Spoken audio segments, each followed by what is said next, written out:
চলছে Bashundhara Kings academy cup 2025-এর একটি do or die match. আমার পেছনে দেখতে পাচ্ছেন খুলনা এবং রাজশাহীর দুটি ক্লাব, তারা কিন্তু প্রাণপণ লড়ে যাচ্ছে। কেননা এই ম্যাচে যারা বিজয়ী হবে তারা কিন্তু আগামী 6 তারিখে সেমিফাইনালে খেলবে, এবং সেমিফাইনালে যারা খেলবে তারা কিন্তু আগামী 8 তারিখে সেখান থেকে দুটি দল ফাইনালে অংশগ্রহণ করবে।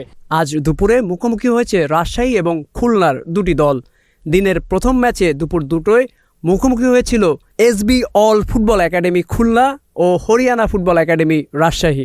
রাজধানীর কমলাপুর স্টেডিয়ামে এই ম্যাচের আয়োজন করা হয়। রাজশাহীতে বয়স ভিত্তিক কোনো টুর্নামেন্টই হচ্ছে না। 2020 সালে একটা আমরা সি ডিভিশন খেলছিলাম, খেলার পরে আর কোনো খেলা নাই। 2020 সালের পরে থেকে আর কোনো টুর্নামেন্ট ডিএপে করতেছে না।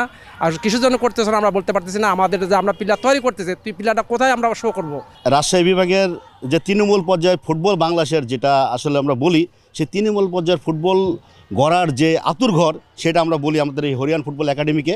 কারণ আমাদের এই হরিয়ান ফুটবল একাডেমি প্রথম থেকে 8 থেকে 10 বছর বয়সী খেলোয়াড়দের নিয়ে তারা যে যাত্রা শুরু করেছিল 2018 সালে, এই পথ পরিক্রমায় আমরা আজকে ইনশাল্লাহ 5 থেকে 6 জন খেলোয়াড়কে ন্যাশনাল টিমে প্রবেশ করাতে পেরেছে। আগামী দিনে মূল দলেও তারা খেলবে, এই আশা আমি করতেই পারি।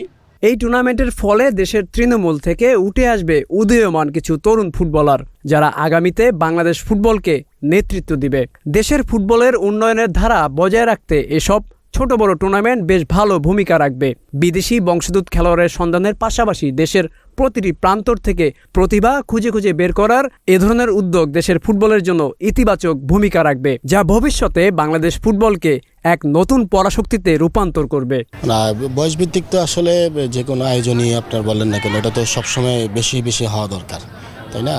দেশ কিংবা বিদেশ, ফুটবলের জনপ্রিয়তা সবার উপরে। ফুটবলের এই জনপ্রিয়তা সকলের মনের গহীনে জায়গা করে নিয়ে চলবে অনন্তকাল। দর্শক, আমরা দেখছি কোন দল আজকে এই ম্যাচে জয়লাভ করে। তবে এভাবে কিন্তু উদীয়মান যে সকল তারকা ফুটবলার রয়েছে, বিশেষ করে যারা জুনিয়র বয়সী যারা রয়েছে, তারা কিন্তু এভাবে উঠে আসলে এবং প্রতিনিয়ত খেলাধুলার সাথে সম্পৃক্ত থাকলে কিন্তু দেশের ফুটবল আরও এগিয়ে যেতে সক্ষম হবে। সকলকে ধন্যবাদ। আপনাদের সাথে যুক্ত ছিলাম আমি আমিনুল ইসলাম এবং ক্যামেরায় ছিল মিঠু মুরাদ।